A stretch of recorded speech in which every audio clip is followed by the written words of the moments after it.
talking about wealthy kids. The 17-year-old rich kid, right? Is that how they get up? Please. Hell no. Let me show you how 17-year-olds, rich, poor, black, brown, purple, pink, yellow, white, Martian, wake up. 17-year-old. Alarm goes off. Beep, beep, beep. Buzz. Back to sleep. How many of you hit the snooze button? Right, you don't got an alarm, right? And if you do, the alarm goes out the door. Because it doesn't have anything to do with whether or not they're rich or poor, right? They're 17. 17-year-olds don't like shit, except sleep and eating and some other things we won't talk about. There's a whole story, right? That wealthy kids do better in school, right? Because they like school. And they come and they're just happy to be there. They like bring an apple to their teacher. That's the story. Right? And then there's a story about us. That we fail because we don't like school. That our culture gets in the way. Right? That we're loud and we're disruptive. And we wear our hat sideways and we sag our pants and we do funky styles. Right? Where we got the shoes and the fashion police come. Oppositional. And so whose fault is it that we fail? It's ours. We got to change. And if we could just act more like we're wealthy, more civilized, more cultured, we'd do so much better in school. Stop trying to steal books, son. See, that's the kind of son I'm raising. We steal books. I'm surprised he didn't just take off running like, yeah. So I want you to understand that there's a whole story about you. There's a whole story about young people from your community that explains why we do poorly and why other kids do well. And that story is used to justify all kinds of things that happen in school. That's why you becoming scholars is so important. So that you can tell the real story about what really happens in our communities and what really works for us in schools. But as long as they are telling our story, as long as you let other people tell your story, this is why you have to learn how to write. This is why you have to learn how to think. Because if you don't, other people will continue to tell your story. And as long as they get to tell your story, it will always be his story. But if you become a scholar, if you become a writer, if you become a thinker, then you can tell history. And in history is the truth, and the truth will set you free. Over 100 murders a year.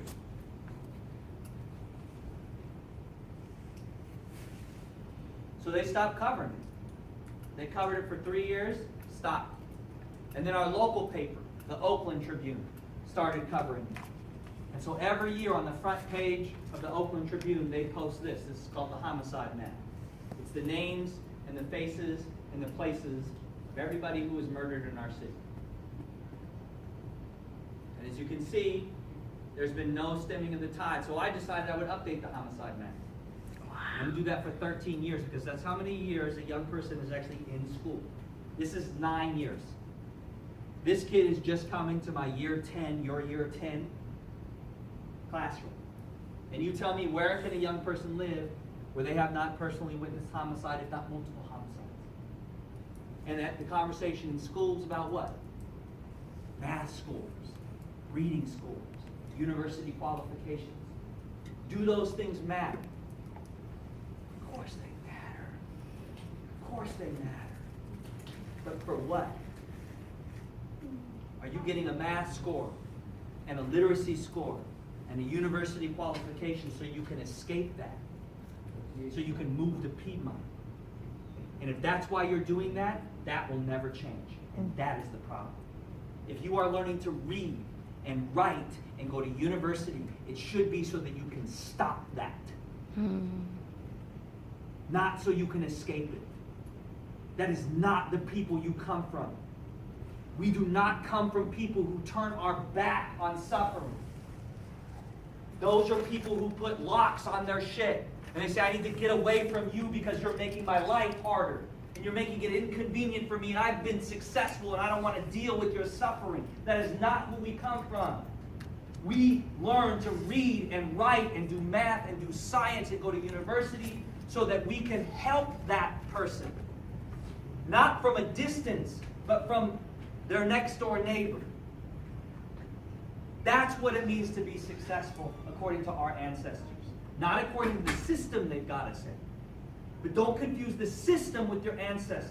That's the work you got to do in your head. And anytime you think about trying to get away from your own people, get away from your cousin who's doing heroin, or who's cracked out, or who's banging, anytime you start thinking about that, just remember that you're siding with your enemy. Your enemy is not your cousin. Your enemy is the person that's telling you that your cousin is your enemy. That's your colonized mind. And that is the greatest weapon that the oppressor has. Your mind. If you can reclaim your mind, then you can get free. And if you can get free, you can help other people get free. Anyway. What if the soldier receives an order that is immoral, that's wrong, that's bad for the community? What must the soldier still do? Must follow the order. Regardless, soldiers are not required to be scholars. They're not required to think. Soldiers must follow orders. That's why it doesn't say soldier scholar. The warrior can follow orders, yeah? Indeed. Right? If the warrior, right, is studying under another warrior that they're like, this person is righteous, and I can follow your orders. But if I'm a warrior and getting orders that are bad for my community, bad for my people, bad for my family, then the warrior, because the warrior is a scholar, can pivot off, can reject that order. And what do they use to reject that order? Their gut? Their mente, their mind.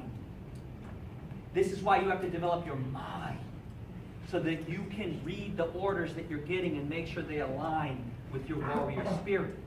If you don't study, if you don't read, you cannot be a warrior. You will always be a soldier. And soldiers always get sent to their death by lesser men. But the warrior, because the warrior is a scholar, never gets sent to their death for something that they don't believe in. That's why those two must complement each other. Being a scholar is not about fitting in at school. Being a scholar is about being a warrior. I'm not a robot. And a robot. This was a warrior scholar. Now, this image, right, became very prominent with Tupac all over the world. Right? And if you study Tupac, right, then you'll learn a lot about the different ink that he put on his body. Right? Like many of us, right, we come from traditions where we put ink on our body for various different reasons to represent certain histories, certain parts of our ancestors. So I have ink, right, on my arms that tell stories that you two got to see a little bit of yesterday. Right? So, thug life. Thug life. Okay, first of all, let's just look where he placed it. Why does he put it here? What is this region of your body called? The core. The core. And the core, right, this part of your body determines whether or not you have back problems, whether or not you have knee problems, ankle problems, foot problems, shoulder problems, chest problems. Because it's your core, it's your center. So he taps thug life at his center. This is at the core of what he believed in. Now, does anybody know what thug life stood for? How many of you know what an acronym is?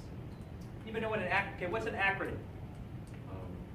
It's like multiple words taken in the first letter to make a singular word. Okay. So Thug Life was an acronym. An acronym, why are y'all not writing this shit down? You will never, ever, ever, ever forget what an acronym is again after I teach you Thug Life. Acronym. A-C-R-O-N-Y-M. A-C-R-O-N-Y-M. Acronym. A-C-R-O-N-Y-M. Acronym. That is an acronym. Thug Life stood for the hate you give little infants fucks everyone. Wow. An acronym is a word where every letter in the word stands for another word. It's code. It's code. But you see, if you don't really study Tupac, if you let MTV tell you about Tupac, if you let YouTube tell you about Tupac, then you'll think Thug Life was about doing harm, about being a soldier. And you want to understand that Thug Life was actually Tupac's theory of change. I told y'all, Tupac was a scholar. He wrote all the time. He has his own book of poetry called The Rose That Grew from Concrete. Boy, don't sit on that table. You okay? Are you picking your nose right now? Yeah? Get a good one. Okay, so Thug Life was an acronym. I'm out of it.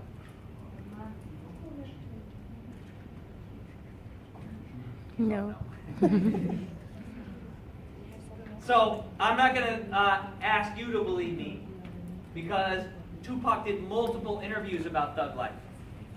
Okay, so I'm going to actually play Tupac now in an interview that he did, breaking down what he meant by Thug Life.